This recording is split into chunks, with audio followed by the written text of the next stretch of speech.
gẹ́gẹ́ bí apá kan nínú àbẹ̀wò olùṣọ́-àgùntàn tí aṣojú Pope Reverend àgbà Michael Francis Crotty ṣe sí Diocese Catholic Ijebu Ode. Wọ́n sì ṣe àkànṣe àdúrà pàtàkì máàsì pẹ̀lú ìpàdé àwọn oníròyìn. Archbishop Crotty sọ pé ìdí àbẹ̀wò náà ní láti túbọ̀ mú ìṣọ̀kan lágbára sí i láàrin àwọn ìjọ ní ìgbèríko àti bàbá mímọ́ Pope Leo ẹlẹ́ẹ̀kẹrìnlá.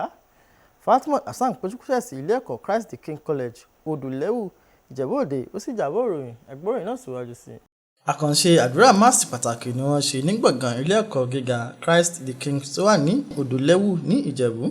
Ó jẹ́ ìbẹ̀rẹ̀ àbẹ̀wò apostoli ọlọ́jọ́ mẹ́rin tí Archbishop Michael Francis Crotty tí ó jẹ́ Apostolic Nuncio àti aṣojú bàbá mímọ́ Pope Leo ẹlẹ́ẹ̀kẹrìnlá wá sí Diocese ti Ìjẹ̀bú Òde.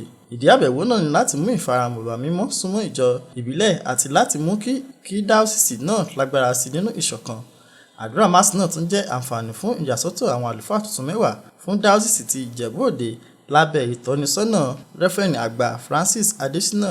Nínú ọ̀rọ̀ rẹ̀, Archbishop Crotty ṣàpèjúwe ìyàsọ́tọ̀ náà gẹ́gẹ́ bí ìbẹ̀rẹ̀ ìgbà tuntun fún ìjọ náà àti ìtẹ̀síwájú nínú ọgbà àjàrà Kristi. In our weakness, to grant us these helpers that we need to exercise the priesthood that comes from the apostles,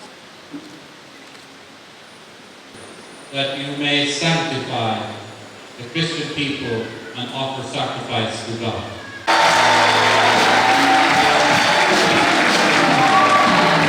Nígbà ìpàdé pẹ̀lú àwọn oníròyìn lẹ́yìn àdúrà máàsì, Bishop Francis Adesina àti àlejò ńlá Archbishop Michael Crotty sọ̀rọ̀ lórí àkòrí àbẹ̀wò náà.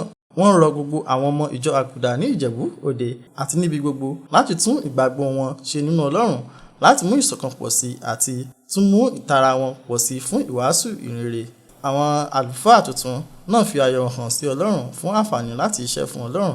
Wọ́n sì jẹ́wọ́ pé àwọn ti ṣetán láti ṣiṣẹ́ pọ̀ pẹ̀lú àwọn àlùfáà mìíràn fún ìtẹ̀síwájú iṣẹ́ Kristi. Àbẹ̀wò apostoli ọlọ́jọ́ mẹ́rin tí Archbishop Michael Crotty ṣe sì ń tẹ̀síwájú pẹ̀lú àwọn ètò míì láti lè ṣe ti Ìjẹ̀bú Òde. Ayọ̀mídé kò lè ṣe àtúpalẹ̀ ìròyìn.